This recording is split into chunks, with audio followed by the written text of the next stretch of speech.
Bonjour tout le monde, je suis Asma Amdouni, docteur en médecine générale marocaine à Bouche d'Or et comédienne amatrice. Alors aujourd'hui, c'est notre premier épisode par rapport à la protection de l'enfant marocain. Pourquoi j'ai eu cette idée? Eh bien tout simplement parce que la médecine 5 étoiles, la médecine en général, est une science qui nous permet d'exprimer un maximum possible d'humanité, d'abnégation, de gentillesse, de bienveillance. Je pense qu'il y a des gens, il y a des êtres humains qui méritent toute notre attention, à savoir les gens vulnérables, les gens faibles, les gens vraiment qui nécessitent notre attention. Alors là, je parle bien évidemment des enfants, des personnes handicapées, et puis des personnes âgées, et des animaux, et des plantes, et de la nature. D'accord? Tous ces êtres vivants méritent toute notre attention. D'accord? Alors, cette série va parler de la protection des enfants. Ça veut dire comment peut-on protéger l'enfant marocain. Premièrement, ça va être quelque chose de très concis en attendant vos questions. Donc, n'hésitez pas à me poser des questions dans les commentaires. Je rappelle que je ne communique pas en privé avec les gens. J'ai pas envie de faire ça et je vous déconseille de communiquer en privé parce que c'est très très dangereux. Et puis pour les consultations à distance d'orientation médicale, on les fait uniquement via la plateforme docexpress.ma. Donc protéger l'enfant marocain, comment est-ce que je peux le protéger? Premièrement, pour protéger un enfant, il faut mettre un diagnostic étiologique. D'accord? Ça veut dire que protéger de quoi finalement? Protéger de danger, donc je dois identifier le danger. Je dois identifier les causes ou les étiologies. Donc ça s'appelle un diagnostic étiologique. Alors quelles sont les causes et comment peut-on gérer ça? Premièrement, quand je veux protéger un enfant, il faut savoir que je n'ai pas le droit de distinguer, de différencier entre un enfant protégé par les parents et un enfant SDF ou sans domicile fixe, un enfant orphelin ou un enfant qui ne connaît pas ses parents ou un enfant d'une mère célibataire. Déjà ça, c'est le premier stade. Donc toute personne qui n'est pas capable de traiter et de respecter les enfants de la même manière est une personne que vraiment, avec tous mes respects, je l'invite à quitter et arrêter de suivre cette vidéo. D'accord? Parce qu'on n'a pas le droit d'oser parler d'humanité si on fait la différence entre un enfant qui a un père et un enfant qui ne connaît pas son père. D'accord? Déjà dès le départ. Pourquoi je dis ça? Parce que je vois des gens, des fois, qui sont très motivés pour parler, pour protéger, pour défendre un enfant, d'accord? Je dirais bourgeois, ou un enfant qui a des parents qui prennent soin de lui, un enfant qui est protégé ou surprotégé. Et par contre, lorsqu'on parle d'un enfant qui a été victime d'abus, par exemple, je suis étonnée par la réaction un peu froide des gens qui se disent que c'est normal, c'est logique, c'est normal, c'est logique. Non, c'est pas logique. C'est pas logique d'accepter le fait de voir un enfant maltraité tout simplement parce qu'il n'a pas de père ou il n'est pas protégé parce que c'est un enfant d'une mère célibataire. Alors premièrement, si vous êtes d'accord avec moi ou pas, vous me le dites dans un commentaire pour savoir à qui j'ai affaire. L'humanité est une obligation, d'accord? Alors deuxièmement, on a dit premièrement, on n'a pas le droit de faire la différence entre des enfants protégés et des enfants qui ne connaissent pas leurs parents. Alors, deuxième point, je n'ai pas le droit d'être raciste lorsque je veux traiter ou protéger ou défendre les enfants.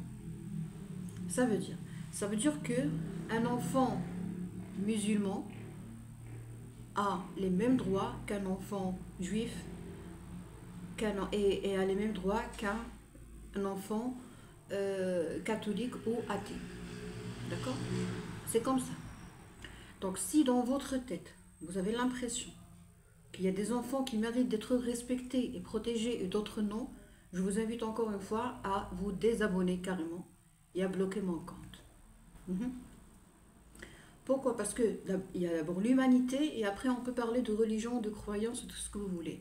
Mais l'humanité est une obligation, c'est quelque chose de commun vraiment entre toutes les croyances et toutes les nationalités et toutes les religions. D'accord? Deux points très importants. tous les enfants sont égaux et il n'y a pas de racisme entre les enfants. D'accord? Donc tous les enfants méritent d'être bien traités, respectés. D'accord? Quoi encore? Alors, troisième point, ça ce sont les axes sur lesquels on va travailler pendant dans tous les épisodes qu'on va, Inch'Allah, enregistrer. Alors, troisième point très important, je veux protéger un enfant de qui? Moi je pense, hein, c'est mon avis. Moi je pense que, et je suis très très très sûre de ce que je dis, je pense que il y a un proverbe qui dit protège-moi de mes ennemis je m'en occupe. Il y a des enfants qui ont besoin d'être protégés de leurs parents, de leurs proches. Je ne parle pas uniquement de l'inceste, comme ça a déjà été expliqué dans une autre vidéo, mais je parle de la protection de l'enfant de son entourage, de l'agression, de la violence, de la maltraitance, de l'agression physique, du harcèlement. D'accord? Harcèlement. Alors il faut savoir que pour protéger un enfant, il faut toujours garder dans l'esprit qu'il y a des enfants qui ont vraiment besoin et en urgence d'être protégés de leurs parents, de leurs proches. Alors comment peut-on identifier ça? Comment peut-on améliorer la qualité de vie des enfants en les protégeant de leurs proches? Eh bien, premièrement, en imposant une consultation ou en conseillant, au moins au début. Alors, je peux imposer au conseiller à tous les candidats ou toute personne qui veut se marier, je peux vraiment lui imposer un certificat qui prouve qu'il est en bonne santé psychique et mentale. Voire même pour les gens qui sont intéressés, d'accord, pour les gens émancipés, open-minded et tout, je vous conseille de voir, par exemple, durant un an avant l'acte du mariage, donc je vous conseille de voir votre psychologue ou votre psychiatre au moins 4 fois. Ça veut dire chaque 3 mois, vous partez chez le psychiatre pour lui dire « Bonjour, je connais une personne et je veux absolument continuer ma vie avec elle ou avec lui. Et du coup, j'aimerais savoir est-ce que je suis en bonne santé, est-ce que c'est un accident émotionnel ou c'est de l'amour, est-ce que ça va coller, est-ce qu'il y a une entente, est-ce que c'est mon âme sœur ?»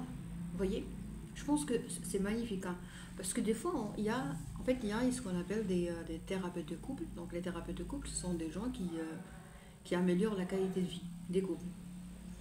Mais il faut absolument avoir une idée sur l'existence de ce type de discipline qui traite les gens, d'accord? Ils sont soit des psychiatres, soit des psychologues, soit des hypnothérapeutes qui traitent les couples. Donc ils améliorent la qualité de vie. D'accord? Parce que ce n'est pas parce que vous n'êtes pas divorcé que vous êtes un bon couple. Ce n'est pas parce que vous n'êtes pas divorcé que vos enfants sont heureux. Happy wife, happy life. La maman qui est fâchée, le papa qui est en colère, problème d'addiction, problème de dépendance, consommation de je sais pas moi. Donc tout ça, ça retentit sur la qualité de vie des enfants et on ne peut pas protéger des enfants sans prendre en considération et prendre soin de la santé psychique et mentale des parents bien avant la décision du mariage. D'accord?